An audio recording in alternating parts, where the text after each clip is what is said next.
Welcome back to my channel, travelers. Filmwego here. I hope you're having a wonderful day wherever you are. Today I want to share with you a suffocating, spine-chilling thriller that I saw in cinema this week. A film that does well and effectively builds on its dread. A film that will most very likely unsettle you from the very first frame. And the film I'm talking about is Longlegs. I found the film to be an unnerving experience. Maybe not as terrifying as critics have been calling it, but the atmosphere is there, and there's a potent dose of uneasiness that lingers in the air. I had a good time watching it, and I can't wait to talk about it and share with you guys, and for more people to catch in the cinema if it is still showing, as the brooding atmosphere deserves to be experienced on a big screen. So get your tickets ready, and let's dive in. I've noticed Longlegs being compared to Silence of the Lambs, and in some form or ways, yes, I can see the film having influenced Longlegs. Similar beats and rhythm can be found within the film. However, tonally, the film isn't quite like Silence of the Lambs. I would say it is its own breed of horror. So don't go in expecting this film to be another serial killer film, as it tweaks the formula a bit. If you're looking for a film that follows a similar blueprint as Silence of the Lambs, I think you might end up being disappointed. So instead, go in with a fresh pair of eyes, and don't compare both films, and I believe you'll find more enjoyment from it. So let's first start with the brief synopsis. A highly intuitive FBI agent Lee Harkin is assigned to a case that spans decades to capture Longlegs, a serial killer who somehow manages to commit murder without ever displaying evidence of being at the crime scene before he strikes again. I found Longlegs to be a decent watch, especially in the film's first half. What made it such an engaging and disquieting watch was director Osgood Perkins' ability to play over expectations, breaking the rules while pairing it with devilish cinematography and the usage of superb sound design. The acting of the main lead, Micah Monroe, was great. However, Nicolas Cage, who played Longlegs, went overboard with his acting, playing once again an over-the-top Nicolas Cage role, making it hard to take him seriously. The last half didn't quite manage to maintain the suspense, and the direction that it went did feel kinda goofy, and everything seemed to wrap up kinda abruptly. But overall, I found the film as a whole to be well executed, albeit the last half plateaued with its tension and direction. Still, I think Longlegs is a film worth checking out, as it accomplished what many similar films failed to capture: the lingering dread. To begin, let's talk about Osgood Perkins' masterful ability to create tension, and how it kept me on edge throughout its runtime, because I was feeling uneasy from the very first frame. The film opens with an effective, distressing flashback scene set in a snowy winter background that is done with a 4:3 aspect ratio, mimicking something out of a home video, but there's no warmth or comfort in watching it. Instantly watching it, something feels off. You feel a sense of claustrophobia, and the aspect ratio choice doesn't allow you to breathe. What made the opening scene work so well was the way Perkins plays with your expectations. I was constantly expecting something to happen. The opening scene was framed in a way that has a lot of negative space. All you see is a snowy white background and a white house. My eyes were constantly looking, trying to spot the oncoming jump scare, but here Perkins tweaks the formula and plays with your expectation. He disguises the scare in a way that you never see coming. That's what made Longlegs so effective. The opening scene perfectly sets the oncoming tone for the rest of the film, and trust me, you never quite know what to expect cause Perkins masks the shock factor well. I'm sure some of them will catch you completely off guard. The cinematography for Longlegs is also top notch, perfectly adds to the lingering horror. Every frame you feel the oozing dread as it slowly squeezes its way out like a toothpaste. We get slow brooding tracking shots as we follow our main character into danger. Long static shots that really allow the thickness of the atmosphere to sink in, as your eyes are forced to absorb every detail within the frame, or characters being framed in medium shots while the background carries empty spaces, playing with your expectations as you anticipate the oncoming danger that may or may not occur. Every frame is menacing and threatening, and the cinematography beautifully captures that. The lighting and color palette are just as superb, and completely complements the cinematography. We're constantly bathed in this gorgeous yellowish hue that delivers a sense of dreaminess, giving off a liminal space vibe. The lighting is dim and gloomy. Most of the time, our character gets blended into the background, only given just enough light to distinguish them. Even when stepping out into daylight, we never get the sun. Instead, we're surrounded by this icy bluish hue. The lighting and color choice never allows you to feel safe. The sound design was also just as haunting and effective. Throughout the film, we get sudden sound bursts that I found to be ominous. Long after the blares and its return to silence, I can still feel the residue slithering in the air. The sound design choice helps create this anticipation, feeling that something bad is going to happen, once again playing with an expectation, which Longlegs does well. The acting from Micah Monroe is also great. I think she does well portraying a shy and socially awkward FBI agent who's determined to solve the case in any way. However, I wish the film had dived deeper into the aspect of Lee Harkin's highly intuitive ability, as the film hints at it but never quite touches upon the subject matter again, which I found to be a slight waste, as it could have made the film even weirder and more obscure. Nicolas Cage, on the other hand, however, didn't quite work for me. Going into the film, I had no clue he was going to be in it until the beginning credits showed. Longlegs sees him with a massive makeover, completely transforming Nicolas Cage as a person, making him unrecognizable. But when he was on screen, I could tell it was him. He once again plays an over-the-top role, very Nicolas Cagey, which instead of coming off as horror-stricken, I at times found myself chuckling. If I had to place Nicolas Cage on an overacting spectrum, I'll place him up here. Not as ridiculous as this though.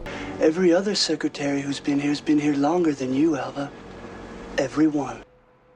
I honestly wish his acting was slightly more grounded. Ultimately, I still found him entertaining to watch, as you never quite know what he would do next. Although the film did a great job in delivering its slow brooding horror, I wish the film had allowed the dread to build on more tension as it gradually moved towards its finish line, which unfortunately it doesn't quite do. The film was so focused on building its atmosphere that at times it forgot to create suspense. I also wasn't the biggest fan of its plot twist and the direction that it headed. I'm not going to spoil anything, but I found the direction it chose to come off as silly more than scary, which is a slight disappointment. The last 30 minutes of the film's pacing also seemed to have changed. What started off as a beautiful slow burn, where the foreboding effects can be felt slithering through the air, suddenly seemed in a rush to wrap things up. It kinda lost its tone and mood that it was going for by the end, and feels like a different film tonally. With all the mood building, I found the way the film concluded to be upsetting. In the end, Longlegs did a superb job of building on its ghoulish atmosphere, creating a world that is dark, grim, and hopeless, by playing with viewers' expectations. And when paired with superb cinematography and lighting, and great acting from mainly Micah Monroe, it makes for an entertaining ride. Nicolas Cage, however, overacted, but at least he was entertaining to watch. I did wish the last quarter of the film built more on its tension and stakes, and I wasn't the biggest fan of the direction it headed. But if you're looking for a film with great atmosphere, I think Longlegs will do just the job, as I believe Osgood Perkins crafted a very decent thriller and will leave you unnerved in some form of ways during its runtime. Just don't go in expecting another Silence of the Lambs film. Have you seen Longlegs? Do you plan to see it? If you did, what did you think of it? Comment below and let me know, and as always, subscribe for your next travel ticket.